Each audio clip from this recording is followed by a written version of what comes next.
বৃন্দাবন গোপ বালক বালিকা সমাগম হল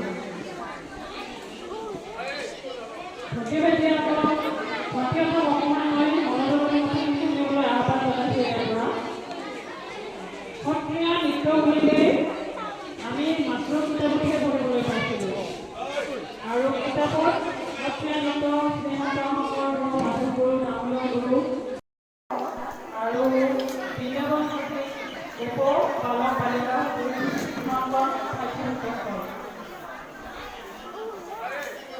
প্ৰতিবাদীসকলক সত্ৰীয়াসকল অকণমান মই মনোযোগেৰে শুনিবলৈ আহ্বান জনাইছোঁ। ইয়াৰ পৰা সত্ৰীয়া নৃত্য বুলিলে আমি মাত্ৰ কিতাপতহে পঢ়িবলৈ পাইছিলোঁ আৰু কিতাপত সত্ৰীয়া নৃত্য শ্ৰীমন্ত শংকৰদেৱ মাধৱগুৰু নামলৈ গুৰু সৰুৰে পৰা আমি নামঘৰ পাইছোঁ আৰু এই পৰিৱেশবিলাকৰ মাজতে আমাৰ গাঁৱৰ ল'ৰা ছোৱালীখিনিয়ে এটা নহয় এটা কিবা শিকিবলৈ সক্ষম হৈছে। কিন্তু ভাওনা বৰগীত সত্ৰীয়া নৃত্যৰ বিষয়ে তেনেধৰণৰ আমাৰ চৰ্চা নাই আৰু এনেধৰণৰ চৰ্চা কৰিবলৈ আমাৰ ল'ৰা ছোৱালীখিনি সুযোগ পোৱা নাই। এই বিষয়তো আমি অত্যধিক গৱেষণা কৰাৰ স্থল আছে আৰু ওপৰ পৰ্যায়লৈ লৈ যোৱাৰ স্থল আছে। সেইকাৰণে এই যে আমাৰ ছাত্ৰ ছাত্ৰীসকলে এই কথাবিলাক শুনিবলৈ মন কৰা নাই, নিশ্চয় আমিয়ে পৰিৱেশটো দিব পৰা নাই আৰু সিহঁতক ভালভাৱ কথা শুনাৰ প্ৰতি আগ্ৰহী কৰি তোলাৰ পৰিৱেশটো আচলতে আমিয়ে দিব লাগিব। হয়তো আমি এইখিনি দিব পৰা নাই মানে কি আমাৰ যেনেকৈ আমি অন্যান্য ধৰ্মত দেখা পাওঁ যে সৰু ল'ৰা ছোৱালীবিলাকক ৰাতিপুৱাই ধৰ্মীয় অনুষ্ঠানলৈ কিবা কিবি ধৰ্মৰ পাঠ কৰিবলৈ পঠায়, কিন্তু আমিও তেনে কৰিব নোৱাৰোঁনে?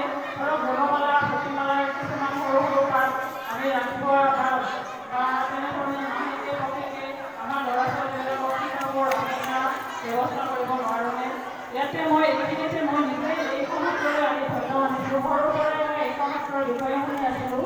মই সৰু সুৰাকৈ নিজৰ গাঁওখনৰ বিষয়ে যেতিয়া লিখিবলৈ কৈছিলে বহতি নামৰ উৎপত্তি কেনেকৈ হ'ল, তেনেধৰণে আমাৰ জনবসতি কেনেকুৱা আছিলে আৰু গোসাঁইগুৰি গাঁওখন অতিকে আধ্যাত্মিক ভাৱযুক্ত এখন ধৰ্মীয় ভাৱাপন্ন গাঁও।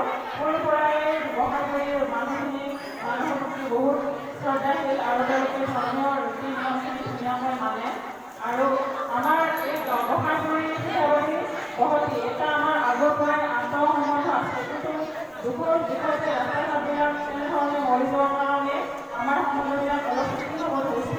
যদিহে আমি এনেধৰণে গোটেই গাঁওবিলাক সংঘবদ্ধ হৈ এনেকুৱা অনুষ্ঠান পাতোঁ, আমাৰ ল'ৰা ছোৱালীক কেৱল কিতাপত পঢ়িব নালাগে, এইবিলাক শিকিয়ে তেওঁলোকে শিকিব। সৰুতে আমি কৰিছিলোঁ যে শংকৰদেৱৰ যিটো মই মোৰ ভতিজনী